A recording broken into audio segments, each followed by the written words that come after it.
Tagalog expressions with mind. At the back of my mind. Sa likod ng aking isip. At the back of my mind is the fear of failing the exam. Sa likod ng aking isip ay ang takot na baka hindi ko maipasa ang pagsusulit. Be in two minds. Magdalawang isip. I'm in two minds of what to do. Nagdadalawang isip ako kung ano ang gagawin. Bear in mind. Tandaan o ilagay sa isip. Bear in mind that there will be power interruption tomorrow. Tandaan na mawawala ng kuryente bukas. Bring to mind. Naalala.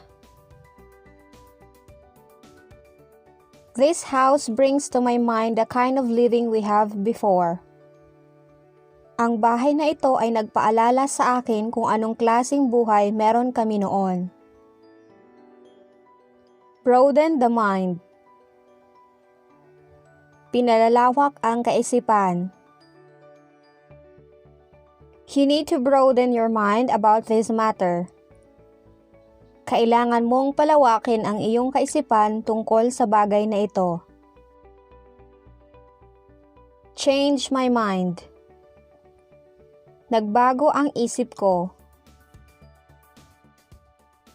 I was going to sail but I changed my mind when I saw the weather. Maglalayag sana ako kaya lang nagbago ang isip ko noong makita ko ang panahon. Cross my mind. Bigla kong naisip. It crossed my mind that he might be the one I saw yesterday. Bigla kong naisip na baka siya yung nakita ko kahapon. Get out of my mind. Mawala sa isipan ko. No matter how hard I try, I can get the accident out of my mind. Kahit anong gawin ko, hindi mawala sa isipan ko ang aksidente. Have something in mind. May naisip. We haven't decided where we're going yet, but we've got something in mind. Hindi pa namin napagdedesisyonan kung saan kami pupunta, pero meron na kaming naisip. Have a lot on mind. Maraming naiisip. He can see he's preoccupied. He's got a lot on his mind these days. Nakita mo naman na abalang-abala siya. Marami siyang iniisip nitong mga nakaraang araw. Open mind. Bukas na isip.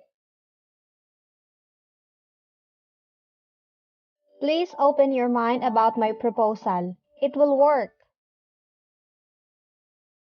Pakiusap, buksan mo ang iyong isipan tungkol sa aking mungkahi.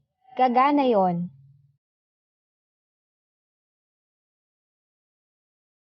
Out of my mind.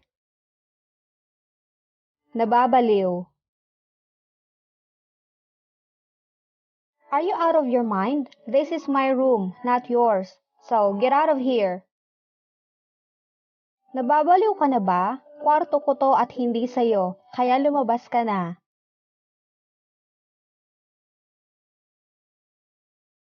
Make up your mind. Magdesisyon.